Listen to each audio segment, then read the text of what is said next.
Yo guys, it's CFB. Welcome back to a brand new video. Welcome back to the channel. Today we are here with another match preview for the next Club World Cup game. The Club World Cup quarterfinals. We are getting to the end stage of the Club World Cup. This game is between Palmeiras and Chelsea, or Chelsea Palmeiras. I always say this at the start of these type of videos. It doesn't matter what team you put as a home team. Both teams are both basically playing away. So anyway, this is the match preview for the game. So before we do get into it, I just want to quickly give you all a thank you for the most recent support on not just my most recent video, which has ended up becoming my most viewed video in general on the channel. So thank you all for that. Thank you to everybody that subscribed and everything like that. Actually, 99% of you who viewed that video actually weren't subscribed. So if you haven't already, go and hit that subscribe button. You know what I'm trying to say? And just not just that, just the support in the most recent, time since the season ended, thank you all so much. So I just want to quickly say that. Before we do get into the video, please like, subscribe, hit the bell notifications to notified every time I upload a video. Also, first link in the description of my streaming channel, my second channel. Go and check those out, very much appreciated. Without further ado, let's jump straight into the video. Palmeiras versus Chelsea, quarterfinals of the Club World Cup.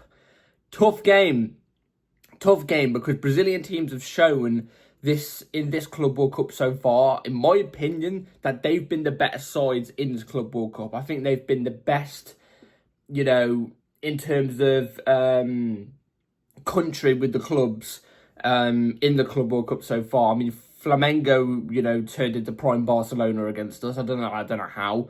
Palmeiras have beat some really, really good teams. I think they beat Inter Miami, not the game before this, but the game before, was it in the group stages? I'm not too sure, but they definitely beat Inter Miami, who, don't get me wrong, aren't amazing. They're not an amazing club, but they still had players like Busquets, Suarez, Messi, you know what I'm trying to say? Like, Messi's not past it, you know what I'm trying to say? Like, Estavo has been having really good games for Palmeiras as well, you know what I'm trying to say? Like, Palmeiras look like a really, really good team. Brazilian teams in general just look really good. I don't think they're undefeated in the competition anymore, but it came to the end of the group stage and they were an undefeated team. Not just Palmeiras, I'm talking about Brazil in general. Their teams were undefeated, but they kind of have an edge over other teams, especially European teams, because European teams just played their whole season and straight away they're coming into this. You know what I'm trying to say? They're going to be shattered, whereas Brazilian teams, not as much. You know what I'm trying to say? Kind of used to playing this humidity in this heat as well. So tomorrow is going to be really nice though. Tomorrow's going to be really, tomorrow's going to be really nice. 2 o'clock in the morning, I can't even watch the game. I've got to quickly mention this to you all, yeah? 2 o'clock in the morning, I can't watch the game. I'm at work tonight. I'm at work until 8 a.m. in the morning. 2 a.m. UK time is kickoff. Are you having a laugh? I can't even watch the game. I only have a half an hour break, so if I get anything, any time, then I guess I'll try, but fudge, damn it. 2 o'clock in the morning, ridiculous time, but that should be peak time in America for fans to turn up for this game. I need to see a turnout from the Chelsea fans tomorrow, personally.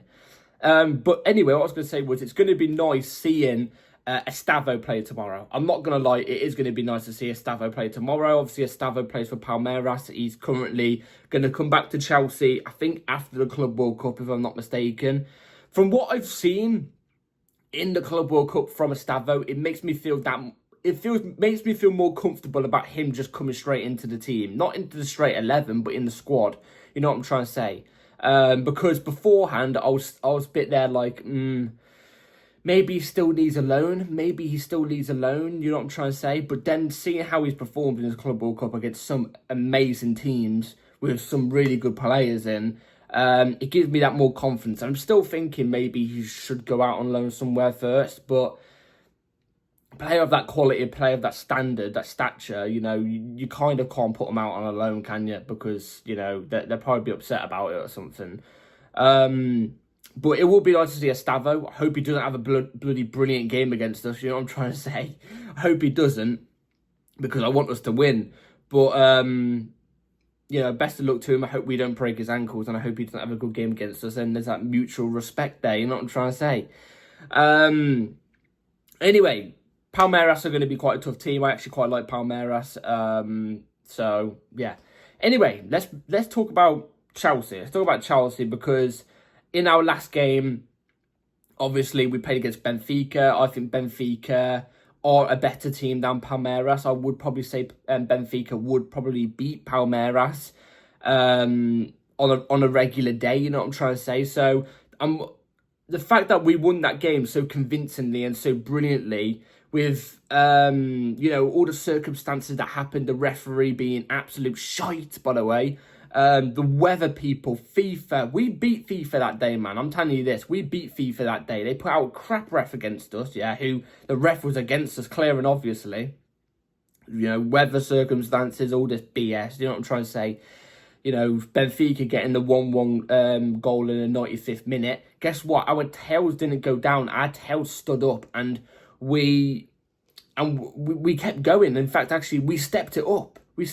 And I like that because it's a good sign of mentality. It's a mentality shift, because if this was Chelsea last year, or hell, 2 years ago, in that moment of time, we capitulate and we lose that game. You know what I'm trying to say? We do, and we look awful whilst doing it. But in that game, we took it up a notch. In the whole game, I thought we were the better team. We actually performed quite well. But in the extra time when we did play, we took it up a notch. When we were tired as well, you know what I'm trying to say? So I thought in that game we played absolutely brilliantly. If we can replicate that in tomorrow's game, I've got no doubt about us winning the game tomorrow. No doubt about us winning the game tomorrow. And I'll be really, really confident about it. But unfortunately, we do not have some of the players that we had available in that game available tomorrow. Some of them aren't available. Caicedo for a, what's the word? Caicedo for a example. You know what I'm trying to say? He's not going to be in tomorrow. He's suspended for a game. We have got Jackson back. So, there's that. Lavia is going to be assessed tomorrow. He had a muscular problem. Apparently, it's not that bad, but he's going to be assessed tomorrow. So, that's fair enough. And Pedro Neto could be out, obviously due to unfortunate news. So, we are missing quite a lot of key players in that sense. We are missing quite a lot of key players, especially in that midfield area. The midfield area is the worrying place. And obviously, one of our strongest components in this team is our midfield. You know what I'm trying to say? How balanced it is and how it works so well. That midfield against Benfica was pivotal. Was pivotal to the way we played against Benfica. How brilliant it was. Caicedo running the whole pitch. We ain't going to have that tomorrow. We ain't going to have that. So that's very, very worrying. That is very worrying. Speaking about the team, though, the team news, there is no injuries. No injuries within the team. The team is still fit and available, so I'm really still quite surprised about that. And anyway, without further ado, I'm going to give you the lineup that I would go with for tomorrow. So, the 11 I'm going to go with for tomorrow. It's going to be right here on the screen. I'm going to go with Robert Sanchez in goal, because we know that's going to happen. Marco Correa left back inverting into midfield. I'd have Josh Chempong at right back inverting as a right centre back. Correa, self-explanatory. Obviously, he has to play the game tomorrow. There's no other left back, which we still need to go into the market, by the way, to buy a cover for Correa. Absolutely needed. Josh Chempong, right back, right centre back for the reason because I'm playing Reece James in midfield. I'm going to tell you the reason why in a second. I've got trust in Matt Chempong for this game. I've got trust in him. I've seen enough from Matt Chempong to believe, I think, in these type of games, I think he would perform and he'd be quite comfortable. Especially with a player like Tosin Adebayo and Trevor Chalobah at the back, protecting him just in case. Tosin Adebayo obviously becoming the central centre-back, Trevor Chalobah left centre-back. Trevor Chalobah can do left centre-back, we've seen it many times before. Is he better off the right? Of course, but he can do left centre-back. Tosin as well, I think he's been one of our better players in the Club World Cup, and I don't think he gets enough credit that he deserves. Obviously, when he's the central centre-back as well, I think it kind of works better than anybody else in the team that we have as a central centre-back because of his demeanour, you know what I mean? His captain material that he kind of shows, you know what I'm trying? Leadership, that's what it is. So, I think it works. Obviously, he's the taller one out of the lot as well, so like centrally, it's better. So that's the back line I would go with, relatively quite stable. Enzo and Reece James midfield. Enzo's going to have to play because he's the only player I know in a double pivot that we have available that can actually work in the double pivot. You know what I'm trying to say? Reece James can obviously do the double pivot. And I think against a team like Palmeiras, I still think he could have a good game in that double pivot. I trust him in a double pivot more than what I do. Asugo, I would trust, but I don't think he's 100% ready yet. He's only been here, a couple of weeks. Santos, potentially as well, but obviously I know that he's not going to start. So I trust Reece James there. I do trust Reece James there. Cole Palmer off the left. We saw Cole Palmer off the left last time. I think it worked really well. In that system, we don't know what it would work like in another system. So if we're playing in the same system, which I hope we are, because I thought we played brilliant football against Benfica in it. Do Palmer off the left. Do Palmer off the left if we can. And Nkunku in the 10, I'm going to go with. You know, I think the last 2 Club World Cup games he's played, I think he's shown some sort of good quality. I really, really do. Start him in the 10. Let's see how he performs. I've just remembered, actually, you probably could do Dewsbury Hall in the pivot, but I don't think Dewsbury Hall's ever played in the pivot with Enzo, so, you know. Madueke off the right, again, a player that's got to step up, in my opinion. His performances haven't been as good in the Club World Cup so far, so I'm hoping tomorrow it's different. With the absence, potentially, of Pedro Neto, it's between Madueke and George, really. There is Joao Felix, actually. Oh, Joao Felix, Jesus Christ. It's the first time I've ever got it wrong, actually. Joao Pedro. Joao Pedro is available. He is available and ready to play tomorrow. So, because obviously he's signed on now. So, he is there, but I wouldn't start him straight away. He's only had, like, 1 session. You can't just chuck him straight in, can you? So, I'd probably go with Madueke. It would be nice to see Joao Pedro get some minutes, though. It would be. And then the ST I'm going to go with is Jackson, because let's give Liam Delap a little bit of rest. Because I know, you know, he's not played that many games, but he only really arrived at Chelsea and immediately had to start every single game because of Jackson's stupid red card. Playing in this heat as well, Delap will need some sort of rest. He will. So I'm going to go with Jackson. He should be more than ready to play tomorrow, so he's got no excuses. And he's got no excuses in terms of the fact that I want to see a good performance off him, basically as an apology to the team and the fans and the manager and the club in general for that stupid red card he got. So, anyway, that is the lineup I'm going to go for tomorrow. Let me know in the comments down below what you would go with. So, as we get into a score prediction, it's going to be a tough game because, like I said, Brazilian teams have been brilliant so far in this tournament. We know they've got a lot of technique, you know, a lot of skill. You know what I'm trying to say? I think a lot of people are underestimated how good the Brazilians are. You know what I'm trying to say? I think the last time we actually played Palmeiras, we did beat them, and that was the Club World Cup in 2021. I think it was the final when we beat them 1-0, if I'm not mistaken. So, if I can remember in that game, I remember we didn't particularly play that well, but we got the job done. You know what I'm trying to say? So I'm hoping for a better performance today, well, tomorrow, with more goals, hopefully.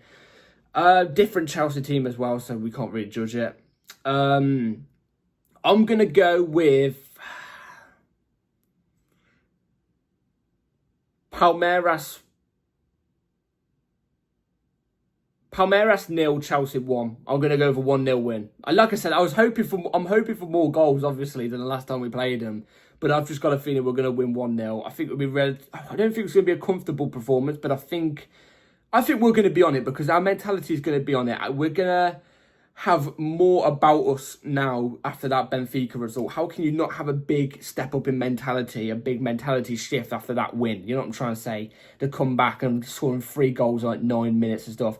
You're going to feel a lot more energised, you know what I'm saying, going into these type of games. And I think we are, but I'm not saying it's going to be easy. I think it's going to be quite tough. So I'm going to have a 1-0 win to Chelsea. Let me know in the comments down below what your score prediction is going to be. And I will see you tomorrow, not an hour after the game. Usually I see you an hour after the game. I can't see you an hour after the game tomorrow. You're probably looking at an upload around 5 p.m, 6 p.m. UK time because, like I said, I start work at 12. I come back at 8 in the morning. I'll have to go to bed. You know what I'm trying to say? I can't record straight away. I have to go to bed and get my sleep. So I'll film it later on. So I'll see you all around then. Be ready for it with the bell notification on. Like, subscribe, and I'll see you tomorrow. And let's hope Chelsea get the win. Come on, Chelsea. Let's progress through to the semi-final. Take care. Up the Chelsea. Peace.